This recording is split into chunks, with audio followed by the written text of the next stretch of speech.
This is Python's Paradise. This is your host, Greg Gilbert, aka the Python Hyena, straight out of Fredericton, New Brunswick, Canada. And folks, we are celebrating the 35th anniversary of Full Metal Jacket.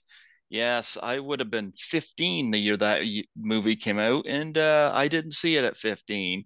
No, my folks would not have allowed me to hear some of the explicit, the Harley Irby it's said in that movie. But as time went on, I got to see it. And I love Vietnam movies. Apocalypse Now, Platoon, Full Metal Jacket. Maybe it's a Canopy Jungle. I don't know. They always appealed to me. But folks, we have somebody from Full Metal Jacket on here today to help us celebrate. Folks, I give you the awesome Kirk Taylor. How do you do, Kirk? I'm doing well. I'm doing well. I'm glad to be here with you. So you're the Mm-hmm. Python hyena, huh? I'm the Python. Yep. And Yeah, if man. I I think it was a good idea for your parents not to let you watch that at 15. There's some heavy duty stuff in that one. actually, Stanley Kubrick had heavy duty stuff in most of his films. It's the kind of film you can watch. You can watch it multiple times and catch different things that he was trying to do, what he was trying to say, hmm layered meaning, social commentary. Oh yeah. It's Oh, brilliance. it must have been quite a thing. Like Kubrick, look at the filmography. I mean, before Full Metal Jacket, he had done Spartacus and Paths of Glory and Lolita, and then moved up to Doctor Strangelove Hmm. and 2001: A Space Odyssey, A Clockwork Orange. Also, The Shining is in there. And then I don't know what the long wait was between Full Metal Jacket and Eyes Wide Shut, but he did get Eyes Wide Shut out just before his passing. So, but nonetheless, we got Full Metal Jacket, and I think one of the most brilliant things about Kubrick is his movies are not only diverse but very different. He doesn't seem to make the same movie. No, he doesn't. And he really drills into the subject he spends a lot of time hammering out the script, researching. He didn't like to be called a perfectionist, but he had those tendencies to some extent, of course. He supervised. Now, we shot everything in England, even the rice paddies. I don't know how he did the rice paddies, but we found a gas works that was getting ready to be blown up. They were going to level it, and it was made hmm by a guy who had designed buildings in Saigon. It's crazy that he actually found that. And he supervised, I mean, the palm trees coming in, the banana plants, what types of boots were going to be used. He was really into the details, put it that way. I was able to find something. I mean, that's why even his film Paths of Glory that he did with Kirk Douglas. Douglas. Yeah, Kirk Douglas. It was considered it was considered one of the top war movies ever made. And then Full Metal Jacket inherited that mantle for sure. And I loved films like Hamburger Hill or Platoon, but Stanley was on a different level in terms of his thinking. Even I remember years ago I was watching it again, and I really tuned in to the moment at the end where the soldiers are walking through burned out battlefields with their guns, singing Mickey Mouse, the song they would have sung as kids, that I sang as a kid watching television. Who's the leader of the gang who's made for you and me? Mickey Mouse. And they sang that, and I was like, oh my gosh, we're sending our children to war. Because if it was old guys that had to go fight, there wouldn't be that many wars. But they could send your son and your daughter off to fight and die. And so that was just, and it didn't even sink in. At first, it was just funny to me when I watched it. Oh my gosh, it's singing Mickey Mouse. And then later on, I realized to say, well, he was saying something about that. So he always had something he was saying underneath what he was saying, which is what made his film so brilliant, and Full Metal Jacket in particular. Were you nervous about meeting Kubrick? Yes. Um, it was going to be my second time going to England. I shot right before that in the same year. I shot Death Wish 3 with hmm Charles Bronson. And so I was really excited about going back to, England. I almost said Canada because I know you're in Canada. You can But come here. I've been done some shows there.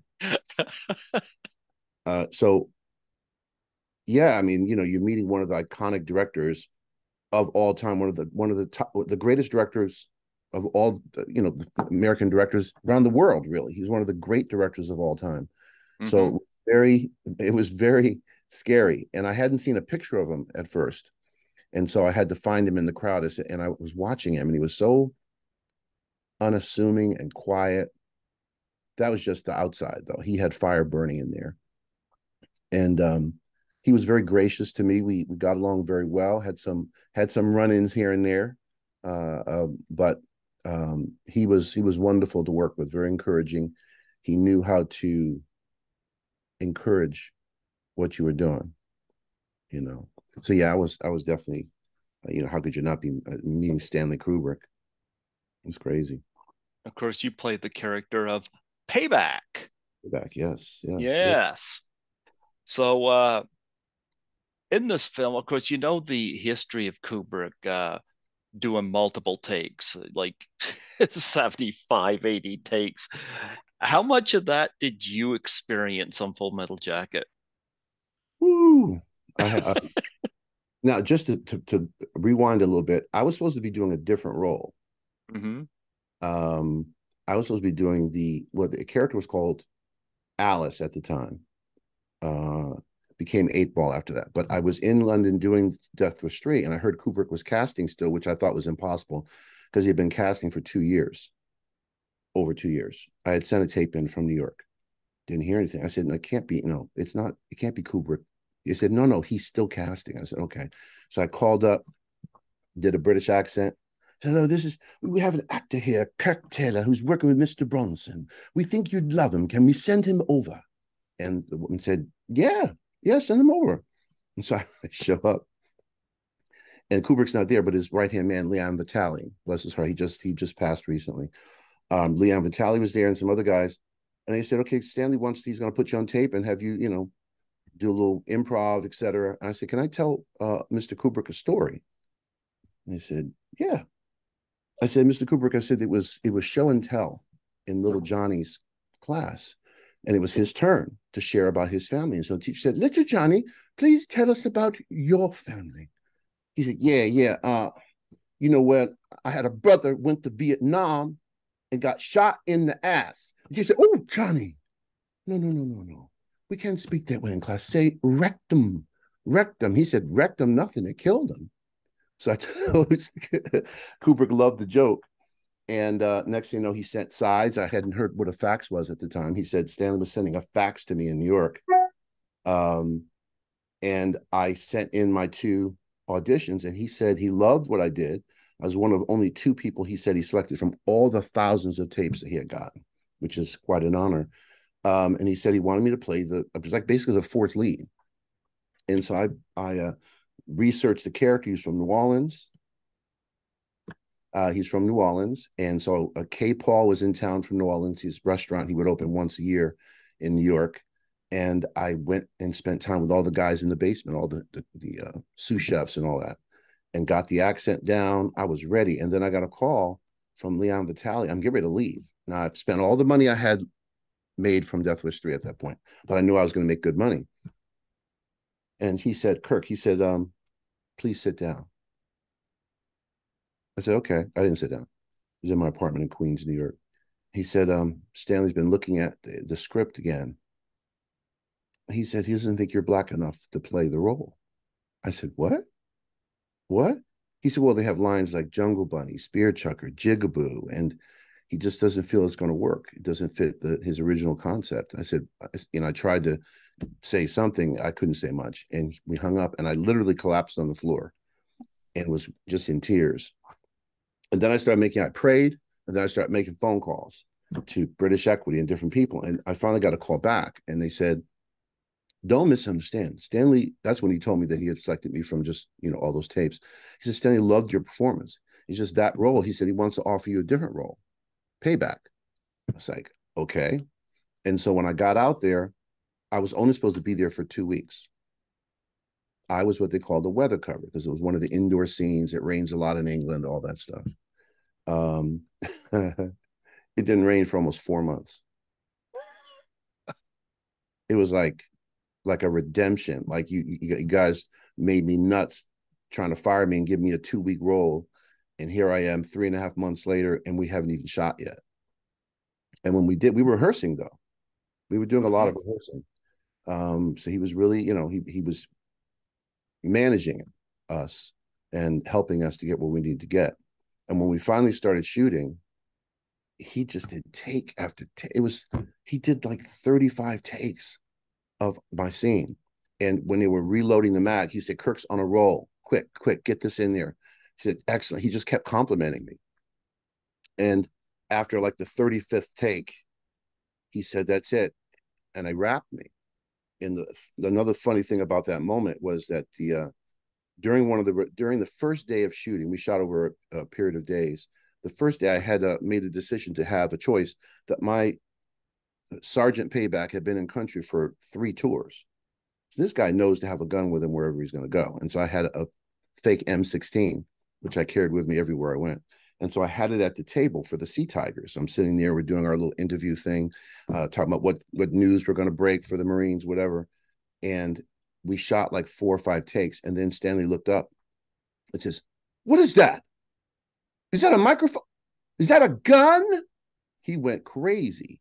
I mean, suddenly this quiet dude turned into a firestorm. He said, "It's just idiot. That's so stupid." And then he said, "Get that gun out of here. Somebody should, whatever." And I realized at that point that I was going to have to confront him, or I wouldn't be able to work for him. I would be intimidated by him. I couldn't allow that to happen. So I went up to him afterwards. I said, Stanley, I said, do I look like an idiot to you? He said, oh, no, no, man, no. He said, it wasn't your fault. He said, somebody else should have caught that. I said, okay. But then Kevin Major Howard the next day or a few days later was doing a scene. He says, can I polish my gun during the scene? He said, what do you want to do? Do another Kirk Taylor? So I had gotten this reputation of being the guy that messed up. And after we finished shooting, and he said, Kirk, excellent job. And then excellent job. And the first AD yelled out, does that make up for the gun? He said, absolutely. So it came full circle with that gun.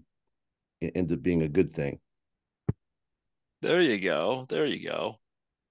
Well, before we get into more Full Metal Jacket, I'd like to get a little bit of your background and what led you to get into acting. Yeah, I'm from Connecticut, born in Connecticut, eventually moved to New York City, but was in Connecticut as a kid. And it was like it seemed like a divine setup. Like it was I wanted the attention of being on stage, the expression of it, because I was a very, very emotional kid, very, very expressive, and a little bit too big for the world in a way. Like very often, a lot of us find ourselves hemmed in by our lives. And even as a kid, I somehow recognized that I wanted for people to see me, and I wanted to be able to express myself and be myself in characters, of course, too. And so I started doing little plays. I played the Prince and the King and I when I was in summer camp. I still remember the lines. And after that, I kind of just moved away from it. And my cousin Monica, there was a drama teacher that everybody was scared of, Miss Hardy, at Central High School in Bridgeport. And Miss Hardy was scary, man, yelling at you, screaming. She was just very open and honest, but she was just really intense. And I remember looking in there my freshman year and hearing her scream at people saying boring and stuff like that. I was like, okay, I'll never audition for a school play. So my drama career was getting ready to end before it began. And one day in my sophomore year, it was raining and sleeting in Connecticut. It's so cold there. It's better than it used to be. And my cousin Monica said, hey, Miss Hardy's, they're doing auditions for cabaret. I said, yeah, okay. He said, why don't you audition? I said, no, no, no. I said, can you give us a ride home, please, me and Clifton, because it's really bad. She said, I'll give you a ride home if you audition for the play. I said, come on. She said, I'm very serious. Audition for the play or walk.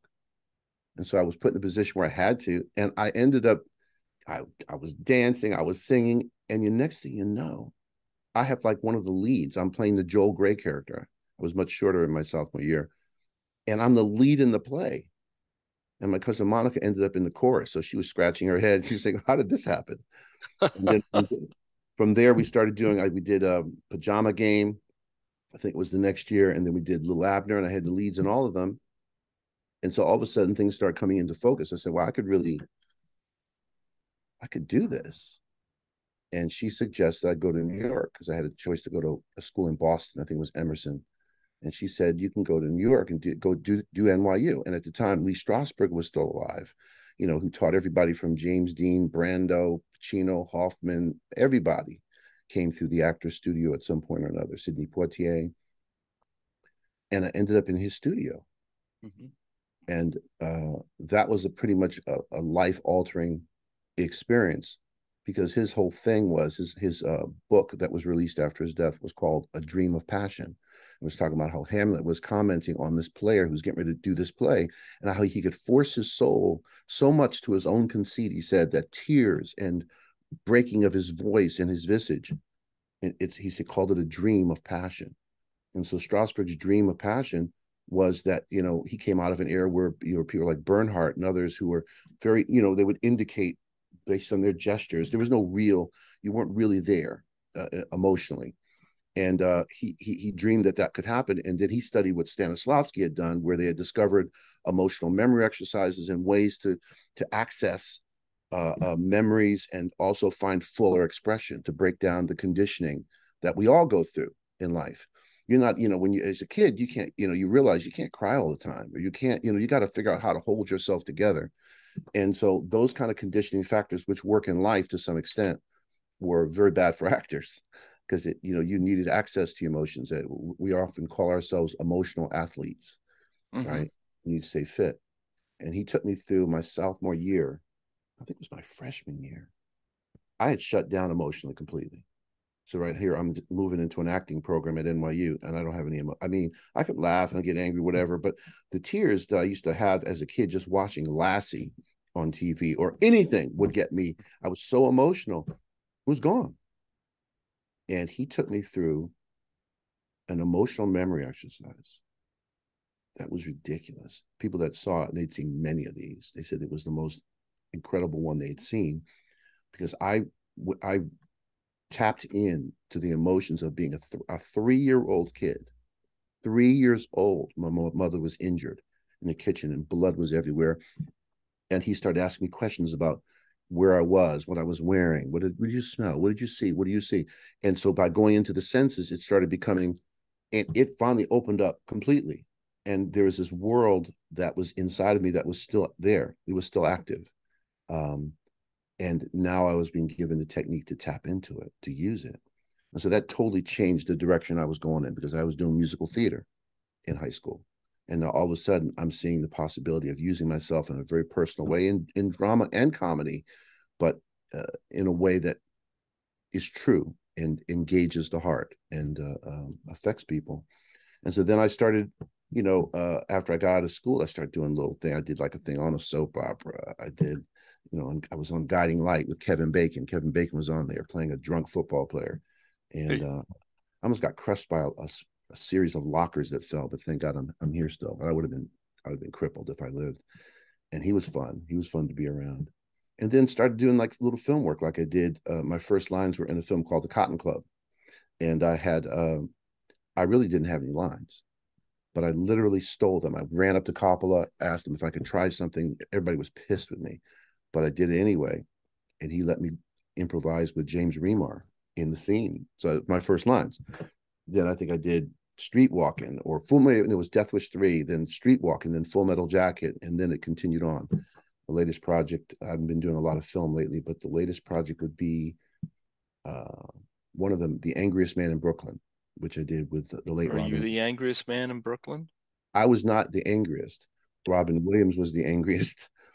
Phil Robinson, who I'd worked with on The Sum of All Fears with Ben Affleck, and what else did we do? Oh, we did something called Freedom Song, which was with Danny Glover out in Wilmington, North Carolina, about the SNCC workers and how they in the United States in the 60s were working with Dr. King and Sense and trying to get the vote out, people to vote.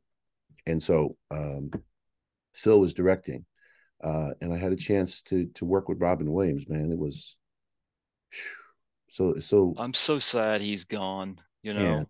I can't really watch a lot of his stuff, to tell you the truth, because I feel this pain. Like I was right there with him.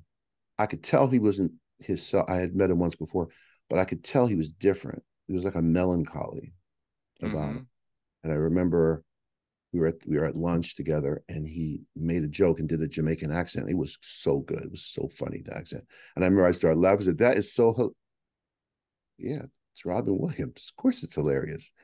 Um, and I was just very fortunate to get that job. And just to rewind a teeny bit, um, I have a lot of my life has been sort of like floating on a miracle in a sense. Mm-hmm. Everything from my mother almost dying when she was 7 years old, and my grandmother praying a prayer, and my mother literally sat up in the bed. She had spinal meningitis. Her brain was swollen. Her spinal cord. She sat up, and my grandmother had just prayed in the other room, and the doctor came out and said, "We don't know what happened." And so, in my career, I've seen the same thing. And with this particular project, Angriest Man in Brooklyn, I wasn't working that much. I felt like I was really being pushed to go to California for my film and television career. I felt it very clearly. And my wife and I got up in the morning. I said, "You know what? I'm not working enough to really even justify staying in the film industry. I know I'm supposed to be here, but maybe I'm supposed to make a change." I said, "Would you pray for me?" She said, "Sure." And she prayed, she said, "Lord, if it's your will for him to continue to work in film and television, then open a door for him. Let him know clearly. But if not, he says he's willing to teach again, or concentrate on his music." And she gets out of bed. She says, "Amen," gets out of bed. And literally, man, before I could hit the floor, my cell phone went off. And it was my manager. He said, "Hi, Kirk, this is so and so from Central Artists. Um, we just received a call from a major motion picture, and they want to know if you're available on Friday." I was so stunned. I wanted to be smart and say, let me check my schedule. Let me see, Friday. No, I jumped right on it. And then, but that Friday, I'm standing in front of Robin Williams and Mila Kunis in that scene. So, sometimes there's a divine connection to all this stuff. I found that throughout my career. Oh, I believe in God. Yeah, Yeah. yeah, it's real. Here's a question. You mentioned the Cotton Club, and this was something I was going to go into because you go on to work with Stanley Kubrick. Francis Ford Coppola has done, Apocalypse Now, the Godfather films, and the Conversation. That guy, I tell you, in the '70s must have been stressful for him. Did working with Francis Ford help you in addressing Stanley Kubrick? I think so, in terms of just like I said, the chance I took to even go up to him, because I got caught. I got caught.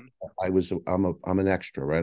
called a special ability extra. So I got a white jacket on. I'm a busboy, and I hear that James Remar, Dutch Schultz, is going to be meeting at the Cotton Club, and I was like, someone said something. I was like, yeah, yeah, he should have some champagne, like compliments of the house. And so I ran across the room and grabbed a champagne bucket, and the ADs caught me. They said, "What are you doing?" I said, "Well, I thought that it would be, that he should have some champagne, Dutch Schultz compliments." I said, "We don't pay you to think. We pay you to clean dishes off the table. Go back to one." And I was going back to, I was humiliated, right? I'm going Mm-hmm. back, and I look up, and Coppola's like not that far from me, 75 feet maybe. I could get to him, but that would be insane, right? It would be insane. You don't do that. I started running toward it. And the directors, I mean, the first ADs got to me, but too late. "Mr. Coppola." And he looked at me, and I was thinking, I've made a terrible mistake, but I'm going to keep going.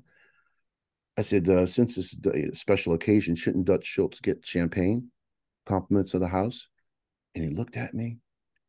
He said, "This man has a creative idea. Put him in the scene." He said, "I want you to bring out 3 champagne buckets with ice, bring out a case of champagne." But he gave him all the instructions. And then I improvised lines in it. And so one of the things it taught me about is about speaking up for yourself. Like even the fact that I spoke up to Kubrick and said, "Hey man, do I look like an idiot to you?" I had to do that. because he was going to steal my soul, in a sense. I've had that a few times with films where I learned, that's right, that same lesson. I didn't think of it that way. Where I've Hmm. applied that was on a film called, really a brilliant film called MacArthur Park, directed by Billy Wirth. And Billy Wirth was in The Lost Boys with Kiefer Sutherland back in the day. And it was his directorial debut. And I was playing a cop again, a New York cop. And at one Hmm. point, I realized he was using real street guys. And some guys had just gotten out of prison. They still had their prison clothes on, dude. Yep. And other guys that were homeless guys living in the park, whatever, that were there. But these are guys, like kind of shady characters. And I realized I had my uniform, my bulletproof vest, my gun, and I was going to walk around them to get to the craft table. And I was like, I don't want to walk in front of these guys. And I started to go the other way and I stopped. It was the same thing. It was like, if you don't do this and go in front of them and deal with them, you might as well just go home because you're not going to be able to do the role anyway. And so instead of walking the other direction, I said, turn around, put your hands on the car. And they both put their hands on the car. They turned around and then they looked back and like, oh man, come on, man, come on. But I had to do that. And so that was one of the things I learned from working with Francis, is that and it was rewarded, that kind of, standing up for yourself, taking a chance. Um, and so, yeah, that was something that I didn't realize I had taken from that situation with him, because I got, anytime, like, when you're rewarded for something that you do, it will encourage the behavior again, like Pavlov's dog, right? And so Hmm. I started doing that on other things. I did it on The Last Dragon, which is one of my favorite projects to work on, where I played, the Shogun of Harlem, a black Uh-huh. martial, the comedy. It's a martial. I don't know if you've ever seen it. Have you seen that one? I haven't seen that one, but I'm familiar that's on your Yeah, yeah, The Last IMDb. Yeah. Dragon.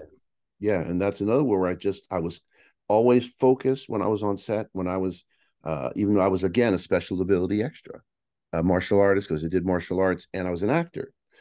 Um, and so I'm sitting there near the director whenever I can, always like listening to them, watching them, seeing if there's anything that maybe I could get upgraded. Who knows? And one of the guys walked in that had one of the supporting leads, and Michael Schultz looked at him and said, "Didn't I tell you not to shave?" He said, "Well, I had a commercial audition." He said, "Fire him, get rid of him." He said, "Who else can do it?" I'm sitting right there in front of him. And the coordinator said, "Well, Kirk Taylor can do the martial arts and the acting. Hire him, get him a costume." And that's how I got that role. So they used to call it in the old days bogarting, right? After Humphrey Bogart. So I bogarted my way into certain things, in certain opportunities, starting with Cotton Club. Well, Full Metal Jacket had a lot of intense moments in it, as you would expect at a Kubrick. And what were your preparations going into this role outside Kubrick? Because I know that uh, there's a lot of endurance that goes on in doing a Kubrick movie, not just the multiple takes. Coming out of a method background, one of the things that method actors are known for is really trying to do their research and try to find some nugget. It might be just Hmm. a couple small things that you find, but something that brings life to the soul of that character, right? And so, what I started to do in the time I had to prepare is I started meeting vets, Vietnam vets, hardcore dudes, combat vets, arms specialists. That was intense. It got so deep. At one point, I was with this guy named Pat Nicolosi, who still taught armament stuff. And I said, what was the hardest thing about Vietnam? Trying to get into, like, trying to understand, right, what they had gone through. And he said, burying children. What? He said, we opened a hospital for the kids that were orphaned, or some of them had been injured. And it didn't cost us much to do. We had doctors that staffed it, and they took care of the kids for us. It was just something we wanted to do.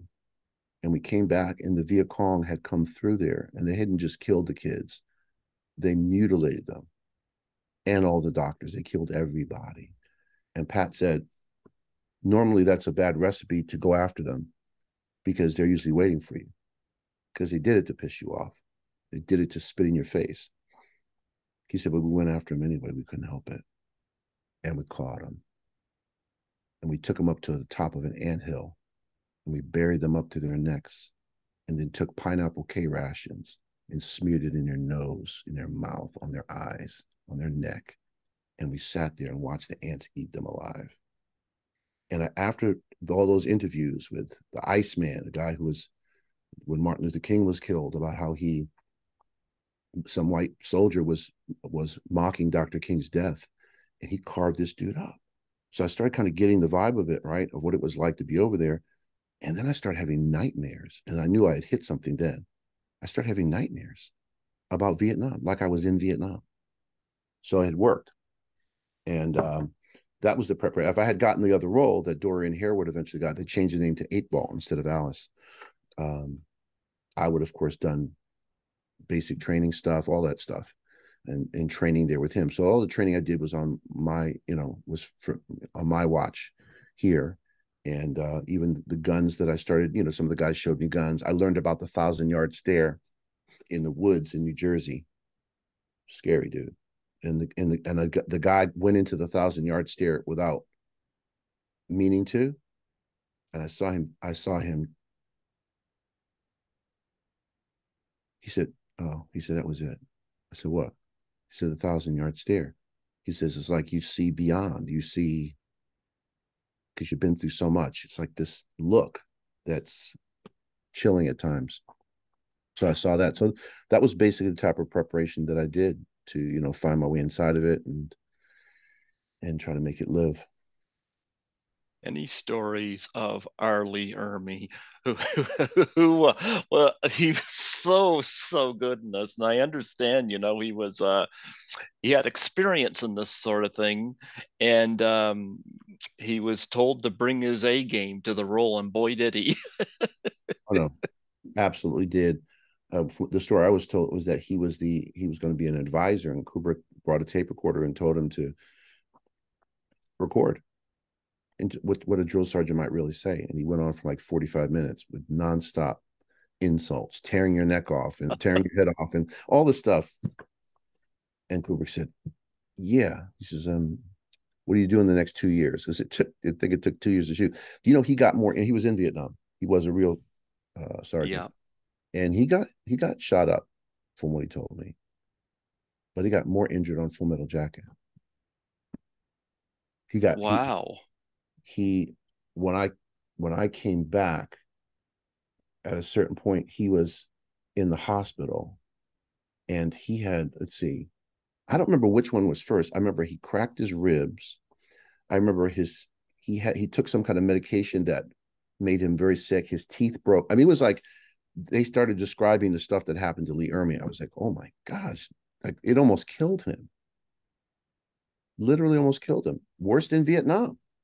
He made it through Vietnam with less bullet holes than he did after working with Kubrick. But he's a very exacting director. He knows what. The thing is that's really interesting is that the fact that he took that role back from me, right, which seems completely unfair. He also did it to the guy who's the door gunner. Get some, get some, get some, get some. That dude had Lee Ermey's role. He had it first. And what happens with Kubrick, and then the girl, remember the scene with the sniper shooting the mess out of those guys? Yeah. The book I tell you it's called The Short Timers. It was based on The Short Timers. They described that scene. It was incredible and frightening. Like you couldn't read it all at once. You had to get up. I had to get up, walk around, come back, read another few pages, get up. And the girl who did that, we met her. She was rehearsing like I was for weeks. And one day she said, okay, she said, I'm going back to Paris. A lot of Vietnamese moved to France. And she said, I'm going to go back, but I'll be back in about a week or two so we could shoot. I said, okay, it was good. Good to see you. Look forward to seeing you when you get back. She never made it back because Kubrick, like he did with Lee Ermey's, the Lee Ermey role, like with the 8-Ball role, and now this gunner, he said he always had to find a way to fight his way back to his original vision. He said, because in the collaborations, you sometimes lose what you originally intended. And he would fight to get back to it, fight to get back. What was I trying to really say here? And with me, he wasn't able going to do the thing he wanted to do. With Lee Ermey, just did a better job than the other guy. And this girl, he said she's not old. She's too old. I said, Stanley, she's 14. No, no, that's not what I saw. I want someone. He hired an actress. I think she was 8. Wow. She was a kid. Because of course it becomes even more when you come around the corner after and in the novel, dude, she was shooting people's fingers off. That good a shot. Finger coming up, and they would do what they do, which was you leave the person gets shot, but you don't kill Mm-hmm. him because you know someone's going to come get him. Then you shoot him. Now you got 2 guys screaming. You don't let them die. Just shoot them up a little bit and make them think they need to save them, and you end up getting a whole company of guys. And that's what was described in the short timers. And then when they finally get in the building and come around on that girl, and you see how little she is, that was what he wanted. And he fought to get back to it, even if it meant hiring you, paying you, and firing you. He would do it in a heartbeat. And then, actors that he really liked, he got to, he put on to different roles. He wanted to keep you. That poor little girl never saw the light of day in the film. So it must have been a very hard thing for her. So yeah, man, and he shot that scene. Oh my gosh, so many takes. Mm-hmm. Well, you had a lot of great stuff. That those particular moments there, very climatic, very well, it just goes to show what was put out there. Kids using weapons and grenades and stuff like that. Yeah, or even It remember was, the stuffed animal that was one of the guys picked up, and they would booby trap all kinds of stuff. yep. It's sort of like what Ukraine is trying to do now with fighting off Russia, or like Mm-hmm. in Afghanistan. It's like these people. It's like this is our lives. We have nowhere to go. Yeah. We'll fight to the death. You'll leave before we stop fighting. Hopefully. But it's funny because when she's revealed, it's like, wow, that's who's doing this because you're not expecting that.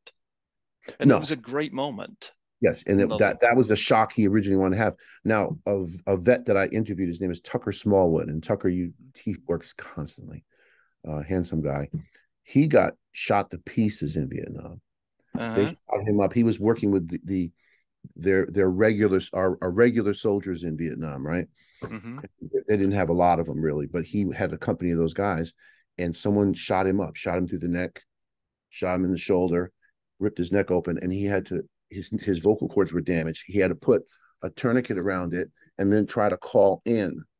And they didn't think it was a real soldier. They thought it was them trying to get them, the Viet Cong, trying to get our soldiers over there so they can ambush them. He Mm-hmm. kept having to say, no, no, no, it's me, Sergeant, whatever it was. And so this guy was a tough guy, right? Had really survived some terrible things. He made it out.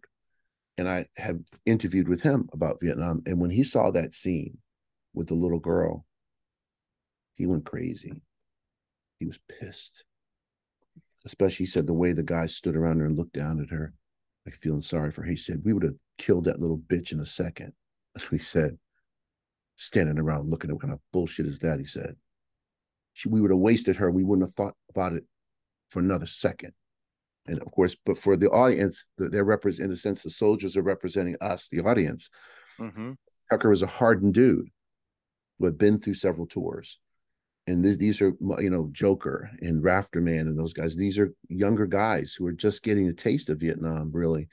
And so, just like you and I reacted when we saw it, it's like, oh my gosh, she's a baby. And then she's saying, kill me in Vietnamese. Yeah, that was intense. But Tucker Smallwood took issue with that. It pissed him off. I think other guys too, you know. Any stories of Vincent D'Onofrio and Matthew Modine? Matthew always had me laughing. And at one point I gave him a nickname. His nickname was Bumpy. Nobody's ever heard this in 35 years. Call him Bumpy because there was a product called Kiss My Face. Okay. Right? I don't know if you remember that. But it was a long time. I don't think they have it anymore. It's called Kiss My Face, and they made different products. And Is it Matthew, like toothpaste or something? Well, they made shampoo, they made cream for your face, moisturizer. Okay. I've And heard of it. so Matthew went home and put some Kiss My Face on his face, Okay. but it was shampoo. And he broke out. His face was a wreck. And that's why I started calling him Bumpy. He couldn't shoot that. He couldn't shoot for 2 days. Bumpy had to stay home. So that's my Matthew Modine story. Yeah, it was, oh my gosh, he was funny. And he would come report back to me stuff that Kubrick said, stuff that's like, you know, I don't find it that easy to receive compliments, to be honest. Hmm. You know, and I don't always believe them because people say what they say. Really got to come be confident yourself. But he kept coming telling me stuff that was like, wow, really? Yeah, Stanley says you have a rare ability to act. I was like, okay, that's nice. Stanley said he wants to work with you on something big the next time. I said, something big. I said, didn't he spend like $100 million on this film, something crazy like that? He said, no, no, no, no. He meant a bigger role for you. And I kept getting feedback from them, through either Leon Vitali or Matthew Modine, about nice things Stanley was saying about me. It was like a little overwhelming, to tell you the truth. I couldn't really take it all. And I can't. I had that happen with Sidney Poitier. We did that MacArthur Park film I told you about, Hmm. and Miguel Nunez is in it. Cinda Bird, um, a lot of really really talented guys and gals. And in that one, we went to Sundance. I had a really nice role, and I didn't know what was getting ready to happen. I'm sitting at Sundance. I'm watching, and there I am. And as I watch myself, I really believe that guy. That's how I was looking at it. I was like, "Oh, dude, that's a cop. Oh my gosh, I did it." And then the credits started to roll, and my name was in the credits at all. I was crushed. I mean, as an actor, you're trying to fight to get auditions, and then you're trying to fight to get to the producers, and then you get the role, and then sometimes you're edited out of the film. But how about you make it in the film? You did a great job, and they don't put your name in the credits. I was humiliated. And so we're at a screening in LA, and the same thing's getting ready to happen. And I just looked down at the end of the credits, but I still felt I loved what I did in it. And I walked out to shake it off in the lobby, and I look up and I see Sidney Poitier. And I was like, oh, there's Sidney Poitier. His daughter was in it, Sidney Tamia Poitier. I said, is he coming over here? He's coming over here. I turned to my friends. I looked away from him and he said, excuse me. I said, oh, hello, Mr. Poitier. He said, I wanted to ask you, did you play the cop? He said, because I watched you very closely and I did not know if you were a real cop or if you were an actor. That's meant to be a compliment to you. I thought to myself, that cop should be an actor. I could barely take that in. I mean, think about that. Someone like Sidney Poitier, one of the greats of any Yep. generation. Yep. And the fact that he would say to me, it was almost like, again, like a redemptive moment, right? Where I felt hurt and forgotten, right? And God said, nah, watch this. I'm going to send an iconic figure over to you to give you a compliment that exceeds compliments. Him not knowing if you were acting or if you were real. What could get better than that? So I was like, man, you can leave my name out of the credit anytime for something like that. And they eventually, in subsequent printings of the film, they put my name back in. So I have a copy of it somewhere here. And so I'm still Hmm. in it. I'm in it, and my name's in it now. But I'll never forget. I wrote him a letter just on my compliments you can't take, man. Yeah, I couldn't take. In fact, I at a certain point when he kept going, because I said, Mr. Poitier, I said that means so much to me. I said because they forgot to put my name in the credits. He said, where you're going in your career, that will not matter. The presence that you bring to the screen, and I literally, Greg, at that point, I couldn't hear any more compliments. It was too much. You can't compliment me like that. That's too much, man. Sidney Poitier. All I did was, from that point on, I watched his lips move. I have to this day. I don't know what my friend was there, and he walks away, and I said, "I hope you heard the rest of that because I lost everything. I don't know what he said. That was too much for me." And I wrote him a letter. And I said, Mr. Portier, I said, the final test of a gentleman is how you treat those that can be of no real use to you, no real benefit to you. Thank you for being so kind and so generous and giving me something that I could treasure. I could treasure that compliment for the rest of my life if I don't do any more work at all. So yeah. So yeah. So whenever I get those kind of compliments, but I did feel that I did a great job in the film. And it was one of the few where I didn't have any criticisms. So you should have done this. You should have done that. Why didn't you think of this? You could have done this better. It was one of those ones where it was solid. It was really solid. Any stories? You mentioned Death Wish 3. Any stories of Charles Bronson? When I first met him, because I had watched his movies, it was, the first movie star I met ever. And I'm dressed up. I think I had yeah, I did have my costume on, the giggler. And I went up to him and he was so gracious and warm, which was something, I'm 20 years old, whatever it was. And he's just treating me. And I tell him, I said, hey, I'm playing the giggler. He said, oh, that's wonderful. He said, Jill, come over here. I want you to meet Kirk Taylor. He's playing one of the heavies. That's the first time I've been called a heavy. I'm a heavy. Bronson just called me a heavy. And we took a nice picture together. And then during the shoot, he was just lovely to be around. He very enigmatic, kind of a mysterious dude. Like he would just stop talking, be standing there. They said in former films I heard he would just sit in a dark room in a chair, just staring at the wall. He had a lot going on.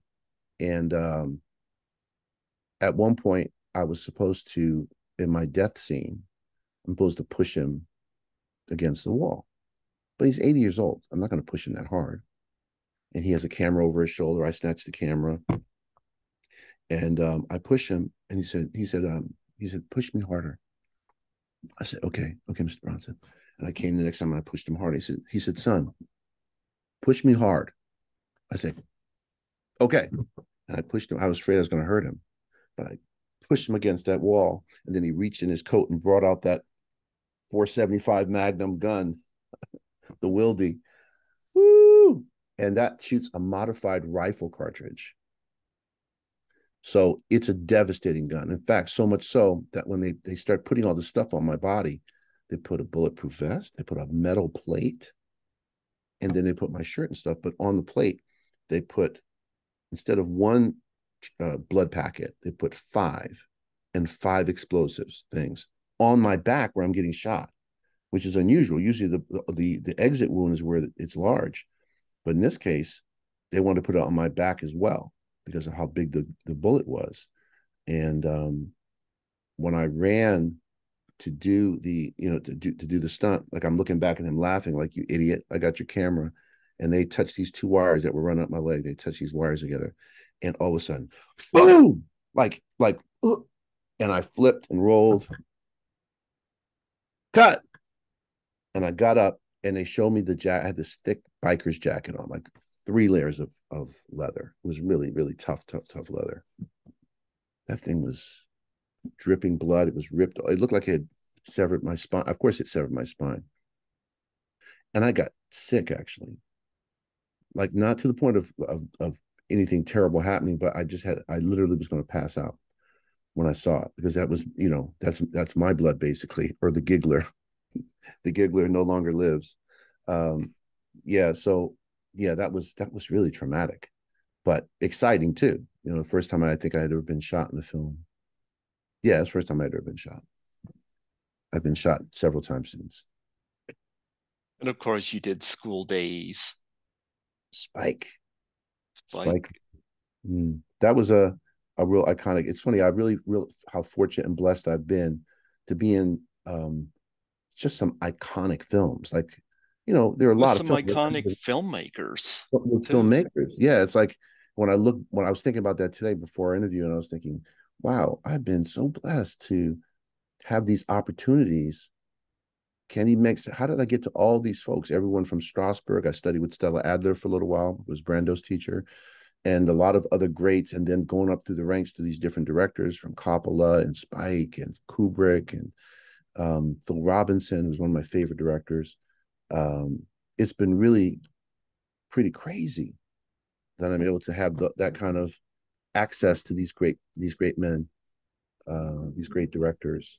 And to So add to that, working with Charles Bronson, Sidney Poitier, Arlie Ermy, and Robin Williams, yeah, that's pretty awesome.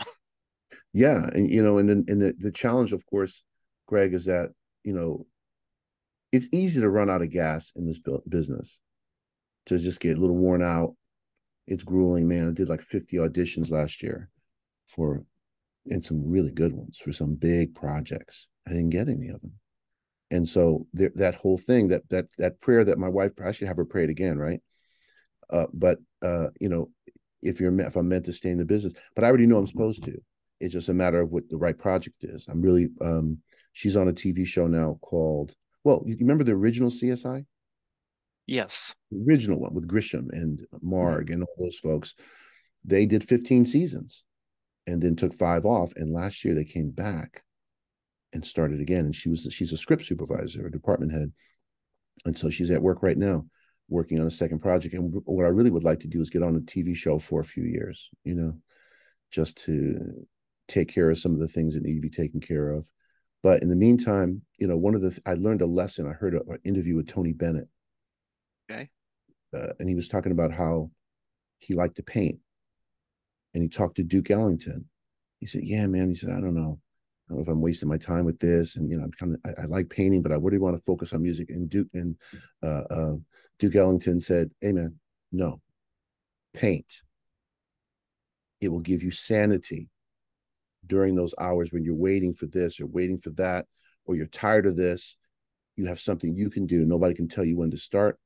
You don't have any call time. You paint when you want to paint."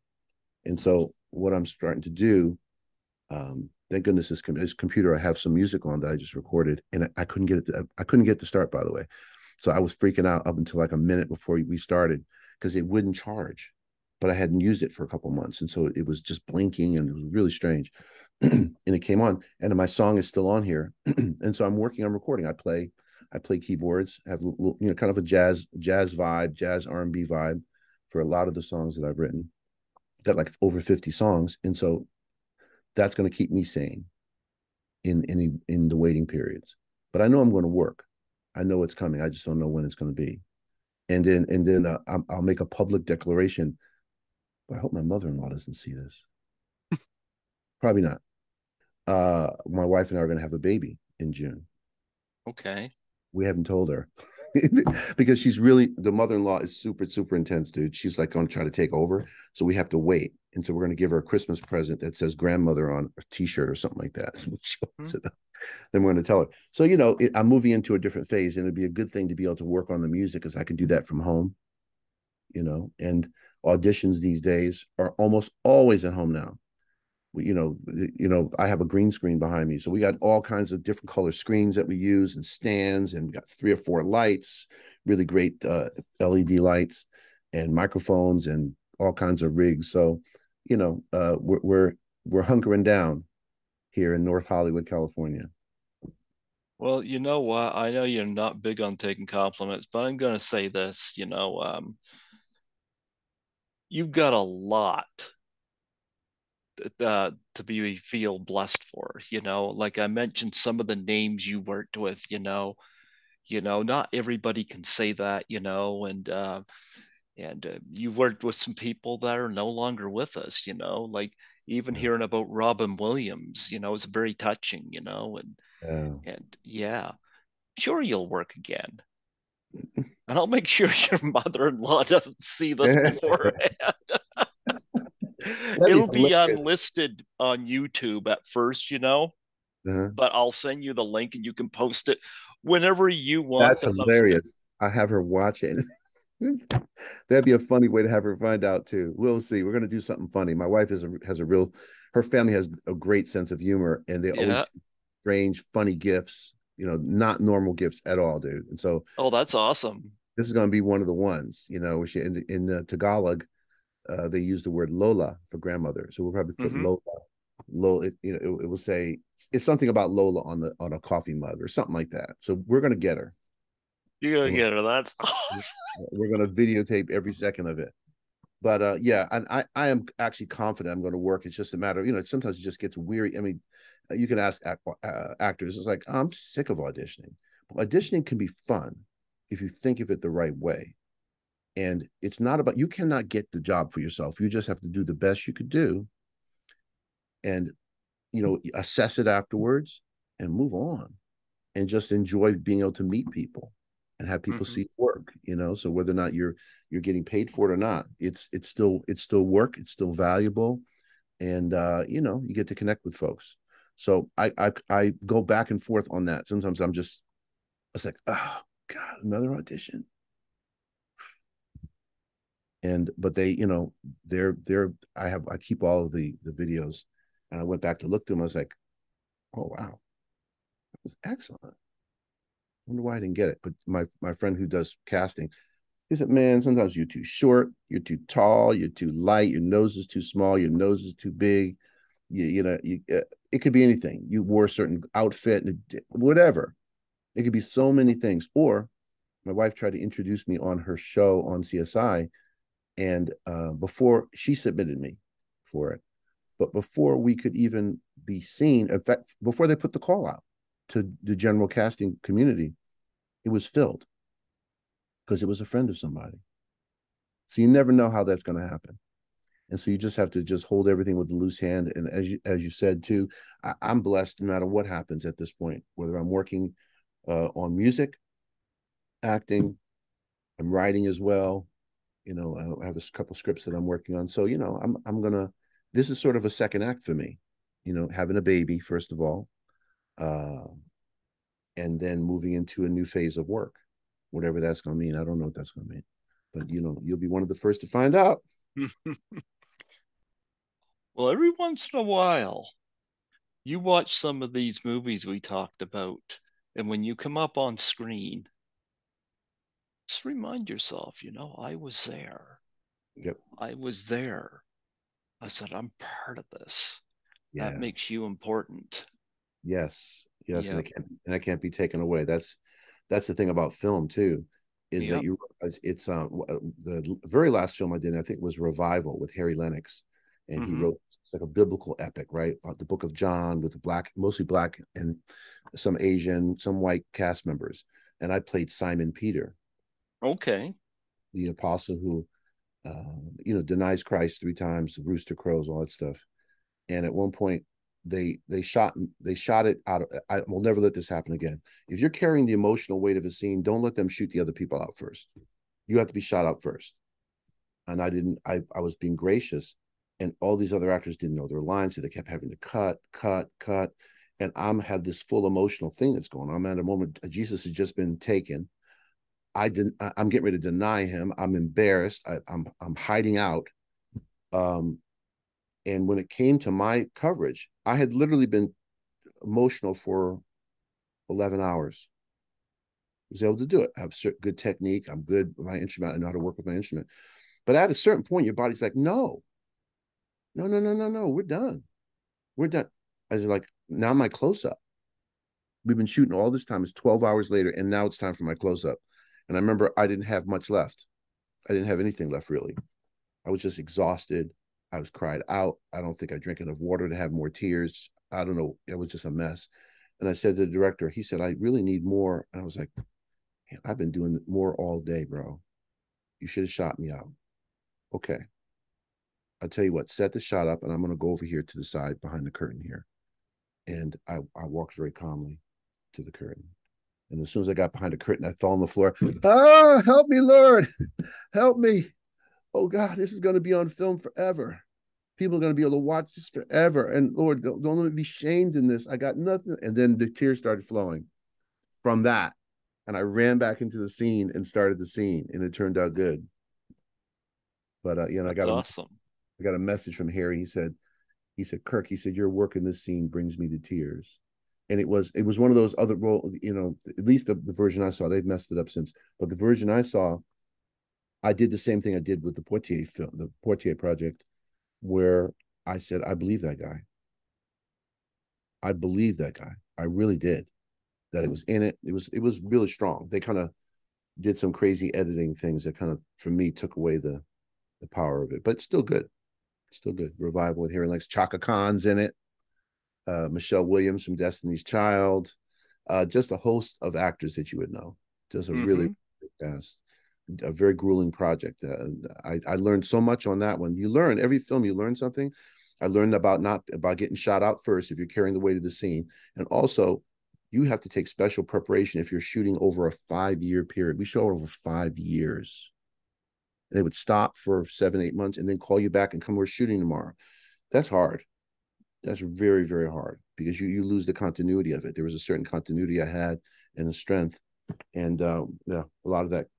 It was very difficult to hold up under that kind of condition. There are things I know I can do now to help if that ever happens again. But it's very unusual to be shooting over a 5 year period. You don't even look the same. You're No. way different. Your weight is different. Everything is different. Your hair. You got to try to remember, okay, what was I trying to do again? Why are we shooting this again? But I'm still grateful for the opportunity. It was a good project for me. Well, there you go. Well, you know what? It was wonderful having you come on here today. I was just wondering before we close off, do you have a website or any charities that you want to plug and promote on here? Well, yeah, in terms of social media, I'm not great with it, but I have everything. I am at. Let me see. Wait a minute. I am Kirk Taylor is Instagram and Twitter, and my website is kirktaylorofficial.com, Mhm. where I have some of my stuff up there. So I have everything in place. Um, any charities? Well, one of the charities I really love is St. Jude's I Children's hear Hospital. that one a lot. Yep. You have that up there? Is it I don't know whether we have it right here, but I've heard it. I've certainly heard of it through other guests. that's a great one too? Because I mean, these are babies. And then my in terms of my faith, there's a Voice of the Martyrs. It's called, and this guy Richard Warmbrand from Romania, where he it was outlawed to be a Christian there. You couldn't do it openly, and he did it anyway. And they arrested him, tortured him for 14 years. He has a Wow. book called Torture for Christ. But then he started the organization that literally chronicles and helps persecuted Christians around the world. And there's more persecution now than ever, whether it be the Sudan, in Africa, and in certain Arabic countries. It's it's severe, and so that's one organization I really believe in because they really, they're smuggling Bibles into countries and taking care of people, trying to protect people, building things for them. But it's dangerous to be a believer in those countries. You better be serious. It's no joke. Yeah. Because so those are two that I really like. Okay. Well, you know what? It was wonderful having you on here today, and I I was gonna ask, do you ever get to do the conventions? I did do Ventura Comic Con. Ah, Uh, nice. I did it because one of my buddies was going to be there too. My friend, a high school friend, Michael Jai White, the martial artist, right? Okay, I know who he Mike, is. Yep. Mike was going to be there, and the guy called me. He said, "Do you want to do it?" And so we built and put a big banner of pictures of Full Metal Jacket and Death Wish 3 and different things, and I had pictures printed up. I had a picture of me and Bronson that I love, that the one they took on set when I first met him, and some good Full Metal Jacket pictures too. So that was fun. I have to say, I really had a good time. The company was great, and we actually made a little money too, which is cool. Well, so those are fun. I assist Lisa Langlois at a couple of them from So, she was in the movie class of 1984 and Happy Birthday to Me, and oh, she's become a friend of mine and really opened things up for me. But what's the most unique thing you've ever been asked to sign?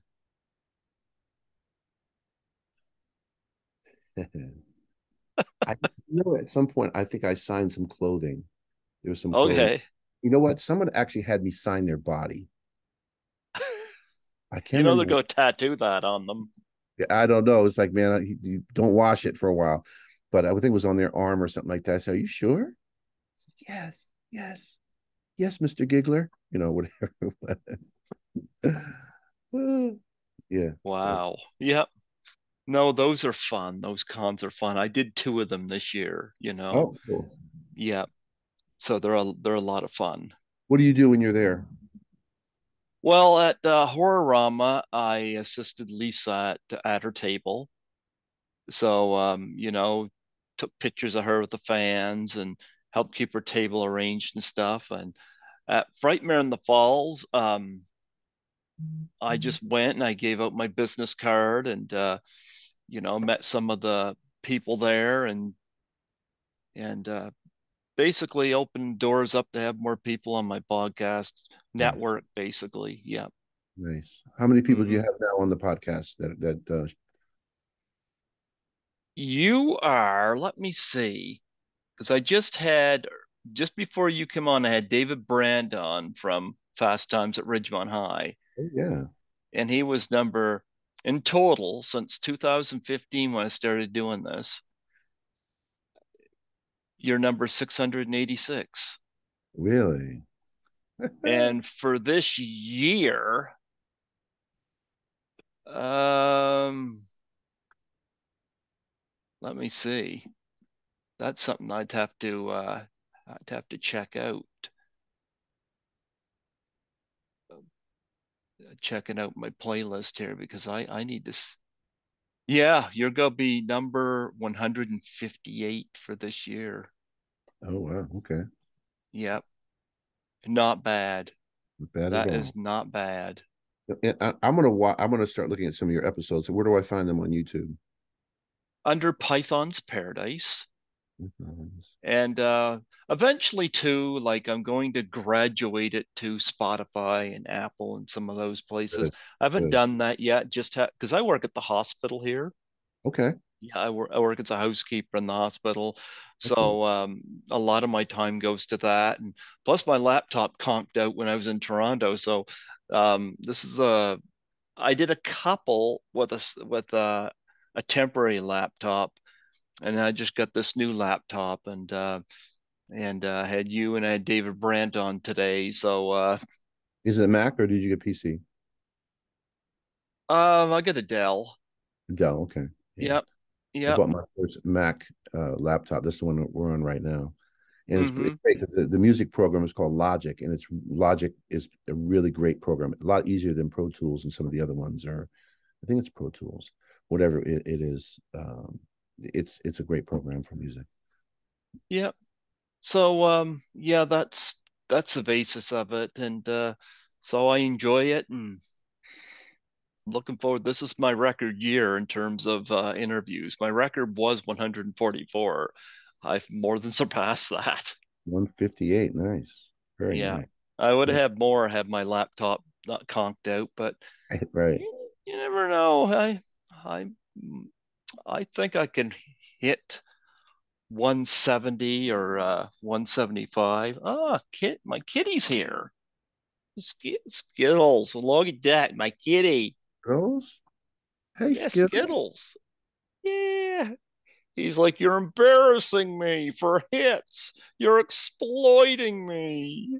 he's enjoying it. Look, he's got his paw out. He's my buddy. He's my buddy. And he's lazy. He won't pick up any shifts at work. He You calls know, him lazy. he sends you to bring home the bacon. Yeah, that's all right. You'll show up. Yeah.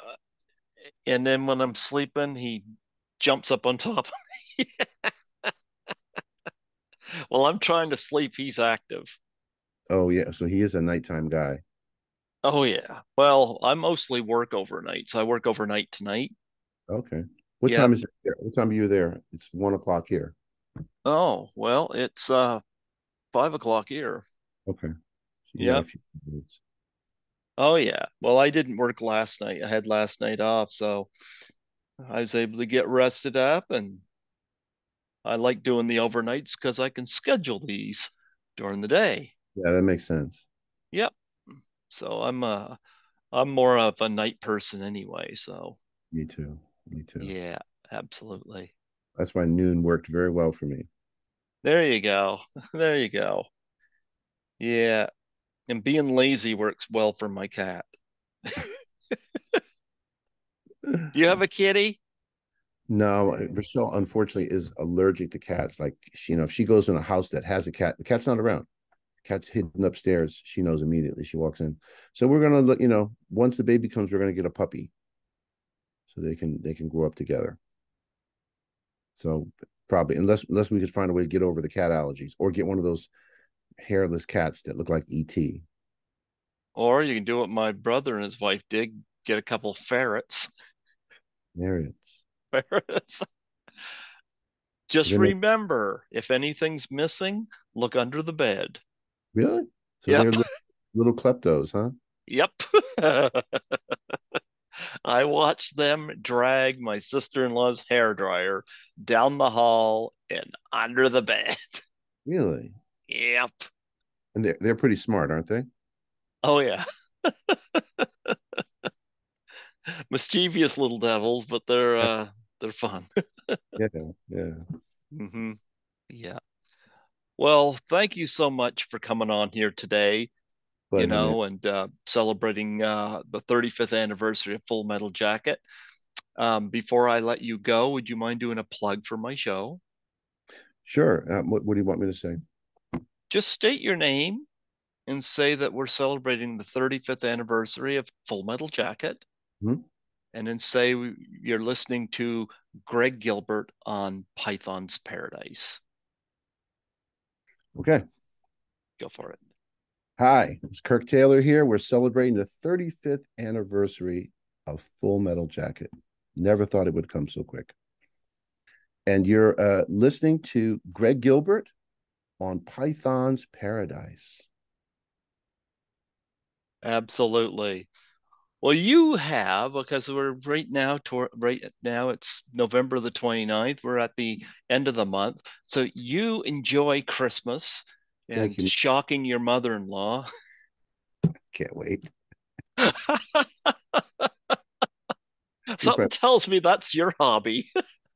you know what? My father, Dr. Taylor, and his father, Dr. Taylor, Dr. Robert Beecher Taylor, Senior and Junior.